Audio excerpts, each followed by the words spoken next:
Hello all, welcome again. Today's session is on to software testing as per the request from many. So in this session we'll see the what is the introduction for software testing and what is it and in objectives. We'll look into the few terminologies and what is actually there in the software development life cycle and testing life cycles. So please subscribe to our channel by clicking subscribe button and click bell icon for personal notifications. If you really like this session, please kindly press like button.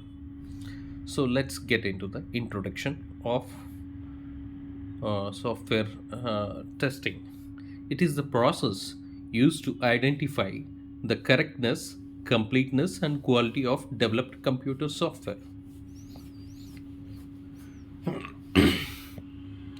See, I repeat, it is the process used to identify the correctness, completeness, and quality of developed computer software. Generally, any development of a computer software or an embedded software or any software will have functionalities defined according to the design in the software development life cycle. We'll look into it. What is software development life cycle? According to the requirement, whether the software has been developed. Here, three terminologies comes into picture. One is correctness. Yeah, whether it is a developer will have in mind whatever he's developing would be correct. Suppose take an example that we have an web we have an website or a web based login is there, login and a password would be there. A developer would have developed correctly as if like whenever you enter an id and password, when you press a login, if it matches to the signed up credentials, then it will allow the concerned user or an end customer to enter through it. But that is about correctness. But whereas when it comes to a completeness, there are several cases. Generally any user would be trying to log in without putting a password or without giving either of those two. Then how the software behaves, all those test reports we need to give as an tester or a quality assurance. And the quality of development, if what if it fails, or what if um, to log in it takes too long time under normal conditions. All those things has to be tested before it has been released to the end client or to a market. So it is the process of executing a program or application under positive and negative conditions by manual or automated means. It checks for one is specification, second is functionality, and third is performance. That's what we spoke when we were discussing about correctness, completeness, and quality of the developed software. So the main objectives of software testing is uncovering as many errors as or bugs as possible in a given product to demonstrate a given software product matching its requirement specification. Validate the quality of a software testing using the minimum cost and efforts. Generate high quality test cases, perform effective tests, and issue correct and helpful problem reports. So we already did a session on validation and verification. So I will also post into the playlist if at all after uploading this session. Okay, if you have doubts, you can clear through that session as well. So let's look into uh, terminologies like error, bug, fault, and failure. All the four or different terminologies, we'll see the definition of it. So error is a human action that produces the incorrect result, that produces a fault. Bug, the presence of error that at the time of execution of the software. So at runtime, the presence of that error is called as a bug. Fault, state of software caused by an error. Failure, deviation of the software from its expected result. It is an event.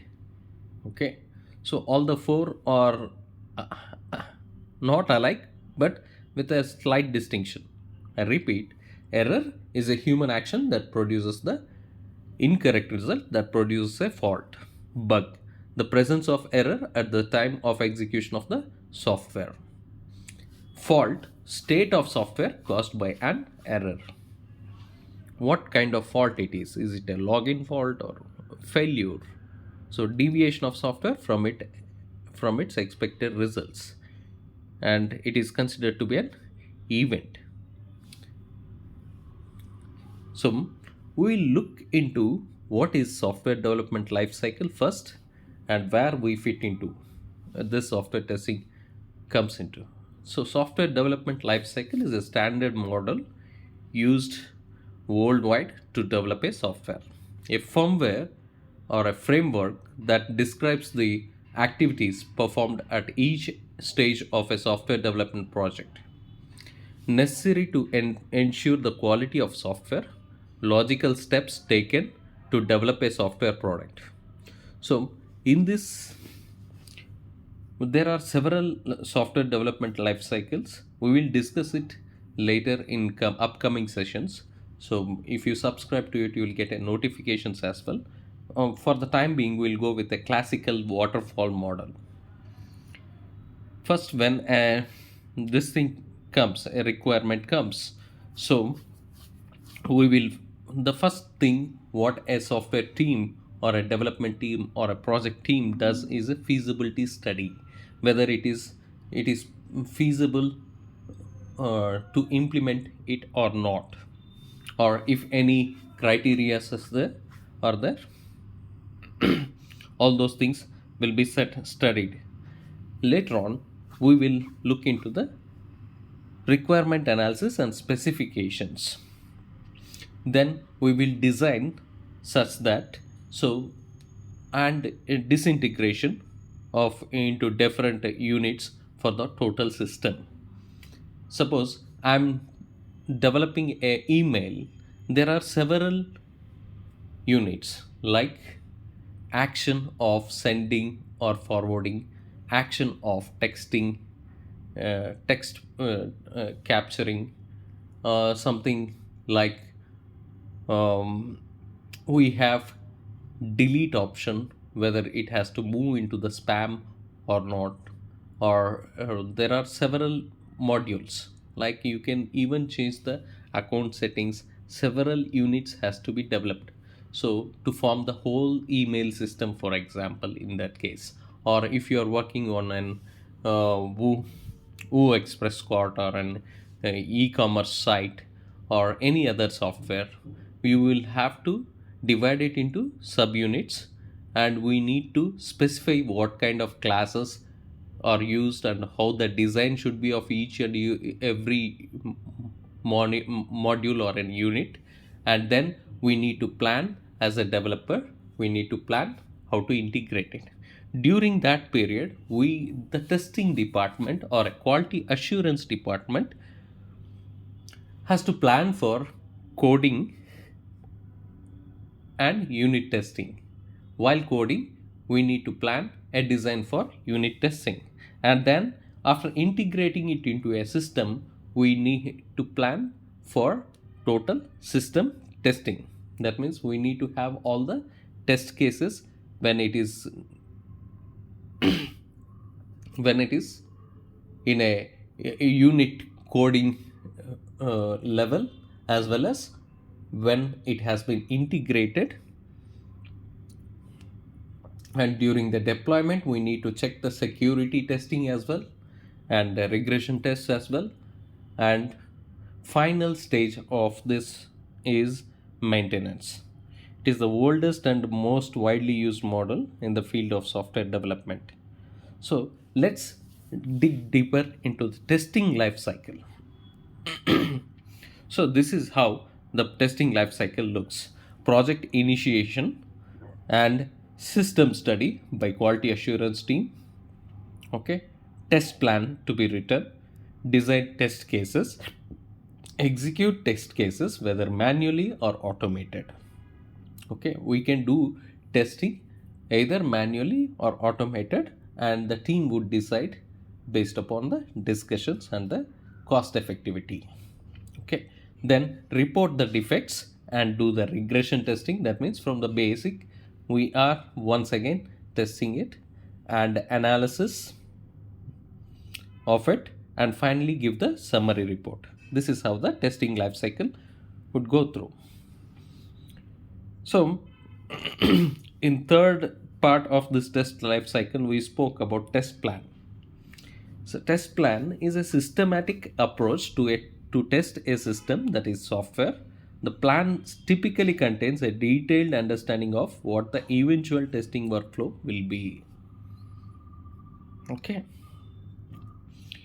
And then we have test cases. Test cases is a specific procedure of a testing a particular requirement. It will include identification of specific requirement tested and test case success or failure criteria, specific steps to execute test, and test data. I repeat, test case is a specific procedure of testing a particular requirement. It will include what? Identification of specific requirement tested and test case success or failure criteria, specific steps to execute tests. So we will discuss about verification and validation, right? So we already made a session on it that I'll be sharing in the same playlist, but before that, for a shorter in short terms, we'll discuss what is verification and validation. Verification, the software should conform to its specification. Are we building the product right? Is verification. Are we building the right product? Is validation. That means the software should do what the users really requires. We'll discuss in detail regarding this in a special session, and we will discuss multiple terminologies used in the software developmental cycle. That would be another session in the later stages. Now we will concentrate on testing methodologies. To the best of my knowledge, there are only two testing methodologies. One is black box testing and another one is white box testing. Black box testing means no knowledge of internal program design or code required. Tests are based on requirements and functionality. That means we are not digging deeper into the internal program design. Okay, white box testing is a knowledge of internal program design and code required. Tests here are based on coverage of code, statements, branches, paths, conditions, etc. So if it is a minor stuff, we can change the code. We should have sufficient basic knowledge of the code. This is how it's gonna work. This is how it is going to improvise suppose if it is a performance testing. So when should we use a switch case statement over an switch case statement over an if condition? Such kind of minor things we need to have. That means code, statements, branches, paths, conditions, etc. So let's see how would a black box testing would be. So this is how the black box testing would be. Requirements, you have a cuboid. I'm showing it in a cuboid. Requirements on the top and what input you are getting, what outputs you are getting, but meanwhile we need to see what all events may happen and events to be tested. Okay, so then comes the into picture what all error, bugs, um, failure, and fault. Correct. So whereas white box testing will have a component code, okay, which derives test data, and once again we'll do a test and test outputs. This is how the structure of white box testing would be. So this is the flow of a white box testing. So we spoke about what kind of testings are there, but we did not speak about the levels of testing. While discussing the testing life cycle and software development life cycle, we spoke about unit testing, integration testing, and system testing. Right? These are all the three levels of um, testing. We spoke about white box testing and black box testing, right? Whereas when it comes to the levels of testing, it comes we have three. One is unit testing, and second one is integration testing, and finally is the system testing. So what is unit testing? Tests each module individually, follows a white box testing logic of the program done by the developers. Okay. Whereas integration testing, once all the modules have been unit tested, integration testing is performed. It is a systematic testing. Okay. The types of integration testing are, to my best of knowledge, there are four: big bang, top down integration testing, bottom up integration testing, and mixed integration testing. So, which produce to test, identify errors associated with interfacing all the modules. So there are four. One is big bang integration testing. Second one is top down integration testing, bottom up integration testing, mixed integration testing. That means if we are um, at a stretch big bang integration, if we do, or from top to down we start integrating the modules, so we have integration testing, or bottom to up integration, if we do, we will do that in all dimensions, even if when we do the combinations in a mixed randomly integration testing, that is mixed. Okay, how different is this integration testing with the system testing is the next question arises. The system as a whole is tested to uncover requirement errors. This is just an integration. Verifies that all system elements work properly and that overall system functions and performance has been achieved. Okay. Verifies that all system elements work properly, that overall system function and performance has been achieved. So the types of the testing are alpha testing, beta testing, acceptance testing, performance testing. We will discuss in detail about all these levels of testing in a separate sessions in the future. Okay, for now we'll just get an introduction to what is an alpha testing, beta testing, acceptance testing, and performance testing. So alpha testing is carried out by the test team within the developing organization. Okay, beta testing is performed by a selected group of friendly customers. That means we know a friendly customers, we will give them that. After alpha testing we will provide them that output, and they will test, and they will use and give us some inputs. This is where we are failing and all. And acceptance testing is performed by the customer to determine whether to accept or reject the delivery of the system. So he would have given an requirement, right? So so he is the one who will determine whether to accept or reject the delivery of the system. But for that, from the team itself, we will do that prior to it. A kind of proxy acceptance testing also will perform as a software team. But final determination will come from the customer himself or a client himself. Okay. Performance testing. It is carried out to check whether the system meets the non-functional requirements identified in the SRS document. That is requirement document. Say for example, we all knew about a laptop or general purpose system. We will have something called as task manager, right? We When we right click on this thing, and when we open it, we'll see several processes or several softwares are running.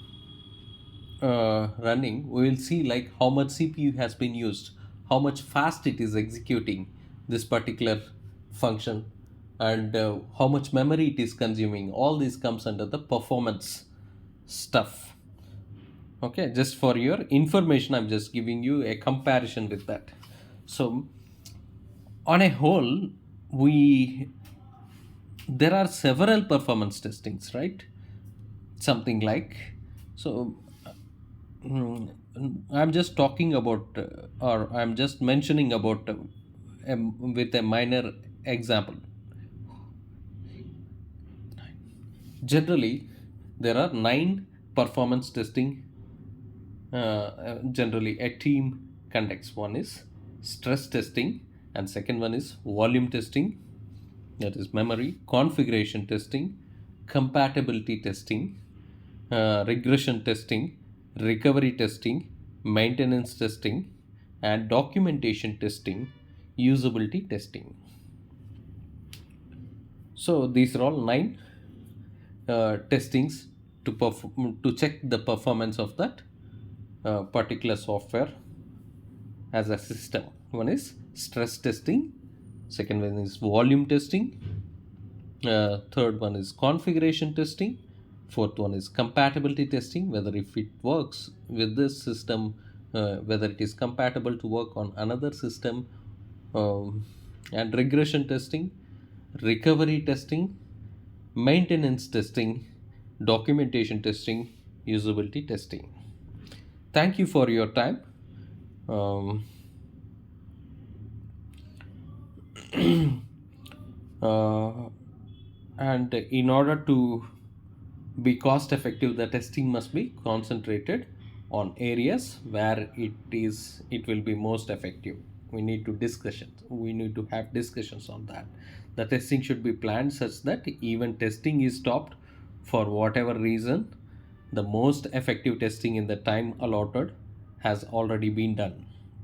The absence of organizational testing policy may result in too much effort and money will be spent on testing, attempting to achieve a level of quality that is important or unnecessary. So, sys- software testing or testing is also called as quality assurance team. Software testing team or is also called as quality assurance team. Whether we are delivering a quality software to the requirement to the client or to ourselves before releasing it to the market. This is a crucial portion, and which assure the assurance given by the quality assurance team or a software testing team will be very crucial in the deployment or maintenance of the project or release of the product. So equally important as a development also.